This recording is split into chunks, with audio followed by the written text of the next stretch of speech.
Assalaamu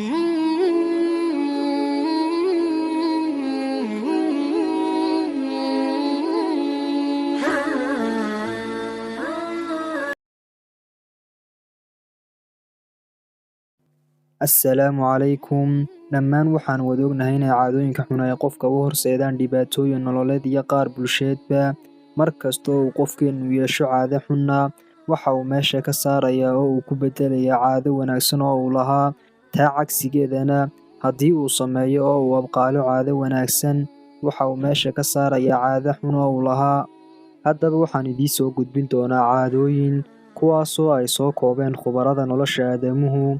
Qofkii la yimaadana dhaxal siinaya nolol xumo, sidoo kalena burburinaya noloshiisa. Muhiimna ay tahay in qofkii iska dhex arka caadooyinkani uu ka istaago inta ay goorigoor tahay. Caadooyinkani waxay qofka ugu bilaabmaan si qunyar ah, laakiin hadhow waxa ay ku reebaan saameyn xooggan. Laakiin haddii aad joojiso oo aad beddesho, ku bushaarayso nolol farxad iyo guulba leh. Haddaba ila dhammaysa muuqaalkan si aad u ogaato caadooyinkaasi aanad uga dheeraato. Fadlan ha ilaawin inaad muuqaalkan like saarto, sidoo kalena aad nagu soo biirtaado subscribe dhahaya. Taasina waxa ay noo tahay farxad iyo dhiirigelinba. Mahadsanid.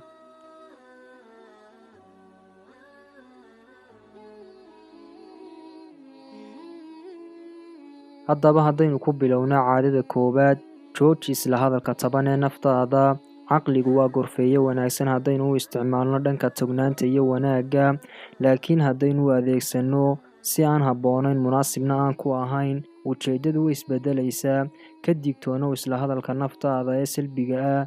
Dhammaanteen waan isla hadalnaa nafteena, laakiin ma garanayno sida uu inoo saameynayo.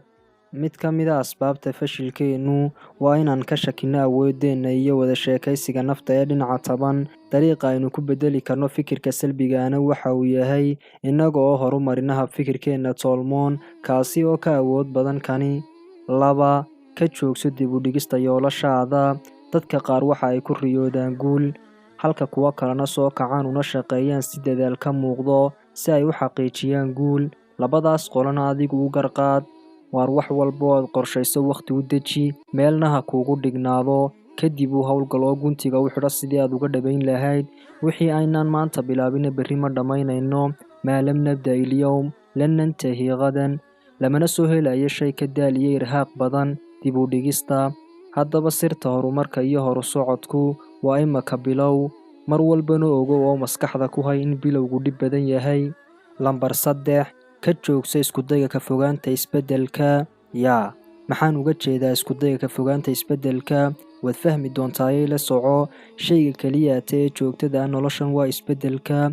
Haddii aanu isbeddel jirin ma aanay jirteen soo bixitaanka cadceedda maalinta xigta. Dhammaanteen waa aan jecelnahay inaannu ku raaxaysanno xaaladeenna oo aanay waxba isbeddelin, laakiin ma ogin in dhammaan waxyaabaha inagu hareeraysanay ay isbeddelayaan oo ay ku jiraan socod joogto ah. Sannad walba, bil walba, usbuuc walba, maalin walba, saacad walba, sekin walba iyo xataa ilbiriqsi walba, wax waliba waxa ay ku jiraan socod joogto ah. Marka laga reebo bani'aadamka oo isagu xataa ku jira isbeddelka laakiin aan dareensanayn oo aan ku baraarugsanayn. Haddaba baro caqliyadda isbeddelka, una tiiri inuu yahay arrin caadi ah oo nolosha ka suurtagala.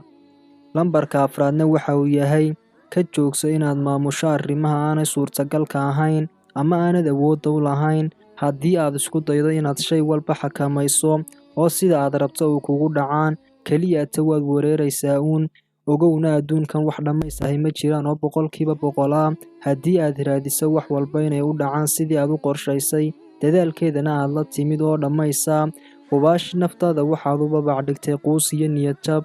Ku qanac in arrimaha qaar ay ka baxsan yihiin doonistaada, laakiin shayga keliya aad awooddo inaad xakamayso waa falcelinta ku waajahan marka ay arrimahaasi dhacaan. Sidaasoo ay tahay, dadaal oo la kaalay dhammaan sababaha arrimahaagu kugu suurtagelayaan, laakiin ha filan oo ha sugin natiijo 100% ah. Ee filo natiijo ku soo dhow oo u soo dhowaanaysa. Haddii uu jiro shay aad tajribo u leedahay oo kaala kulmay shay aad istidhi xakamee oo aanad awood u lahayn, qaybta commentiga noogula wadaag wixii kaala kulmay. Caadada 5 waxa ay tahay jooji inaad isku daydo inaad noqoto qof kale. Taxadiyaadka aynu kala kulanno nafteenna waxaa ka mid ah inaynu isbarbar dhigno dadka. midna ogsoonow qof walba Ilaahay waxa uu abuuray wax uu kaga duwan yahay dadka kale, dabeecad gooni ah, muuqaal gooni ah, iyo dhaqan gooni ah. Sidaa awgeed, ha matalin cid kale ee adiga ahow. Lama diidana inaad qof kaga dayato manhaj iyo mabda' uu haysto, dhaqan iyo wax walba oo wanaagsan, laakiin midda la diidan yahay waa inaad qofka kaga dayato dharka uu xidho, sida uu u socdo, sida uu timaha u jarto, iyo wixii la mid ah.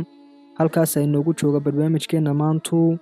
Qaybta commentigana noogu reeb wixii fikrad aad hayso iyo wixii talo ahba. Sidoo kalena barnaamijkan wixii aad ka faa'iideen noogu reeb.